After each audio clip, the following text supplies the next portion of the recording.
আপনার কাছে মানে আমার কাছে মনে হচ্ছে এটা সবচেয়ে গুরুত্বপূর্ণ প্রশ্ন। সেটা হচ্ছে যে আমি যে বিরোধী দলের কথা বাদ দিই, সেক্ষেত্রে আপনারা যারা বিএনপির নেতাকর্মী আছেন, তারা আহ, আহ, জনাব তারেক রহমানকে সহযোগিতা করবেন কিনা ওনার পরিকল্পনা বাস্তবায়নে, উনি যে ওনার যে মিশন ভিশন আছে সেইগুলা বাস্তবায়নে আপনারা সহযোগিতা করবেন কিনা?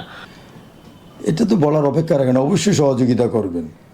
এবং এই ওনাকে যে সহযোগিতা করবেন এবং সহযোগিতা করছেন, এটা তো গত এই 2024-এর 5ই আগস্টের পর থেকেই আপনার উনি যখন যে সিদ্ধান্ত নিচ্ছেন, দলের উচ্চ পর্যায় থেকে নিম্ন পর্যায়ের সকল স্তরের নেতাকর্মীরা তো সেটাকে সাদরে গ্রহণ করছেন এবং উনি ভালো সিদ্ধান্তগুলি নিচ্ছেন।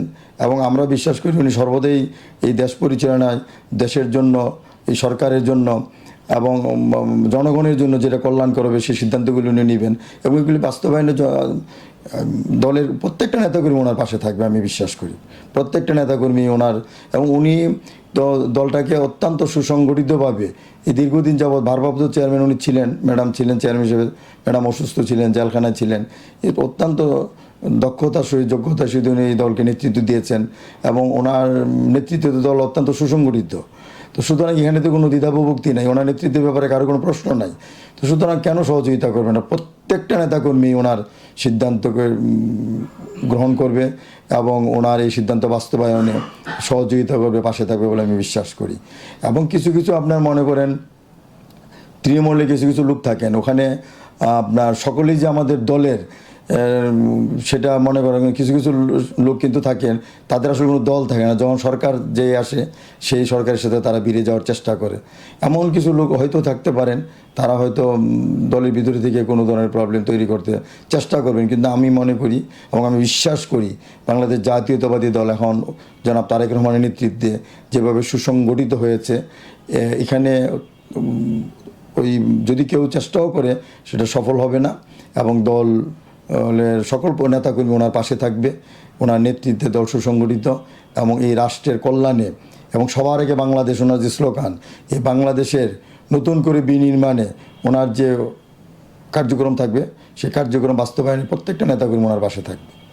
আপনি বলতে চাইতেছেন যে বিএনপির, আমি যদি বলি যে 5 বছরে তো সারা বাংলাদেশে অসংখ্য বিএনপি নেতাকর্মী আছে, তারা যদি তারেক রহমানকে ভালোবাসে বা তারেক রহমানের যে পরিকল্পনা বাস্তবায়ন করতে চায়, তারা টেন্ডারবাজি, দখলবাজি কিংবা চাঁদাবাজি এইসব অপকর্ম বা দুর্নীতির সঙ্গে তারা জড়াবে না, আপনি এটা মনে করছেন?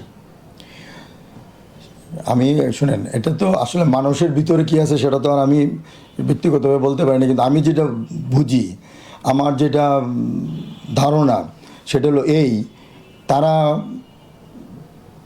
খেয়াল করবেন, লক্ষ্য রাখবেন যে আমাদের নেতা কী চায়, আমাদের দল কী চায়, দল কিভাবে রাষ্ট্রকে নেতৃত্ব দিচ্ছে, দলের প্রধান যিনি প্রধানমন্ত্রী হবেন ইনশাল্লাহ আগামী 2-1 দিন পরেই, তিনি দলকে কীভাবে নেতৃত্ব দিচ্ছেন, সরকারকে কীভাবে নেতৃত্ব দিচ্ছেন, সেদিকে অবশ্যই দলের নেতাকর্মী, যারা সত্যিকারের দলের নেতাকর্মী, যারা দলকে ভালোবাসেন, যারা দলের নেতাকে ভালোবাসবেন, তারা অবশ্যই এমন কোনো কাজ করবেন না যে কাজের কারণে নেতা, দল এবং দলের সরকার বিব্রতকর অবস্থায় পড়বেন।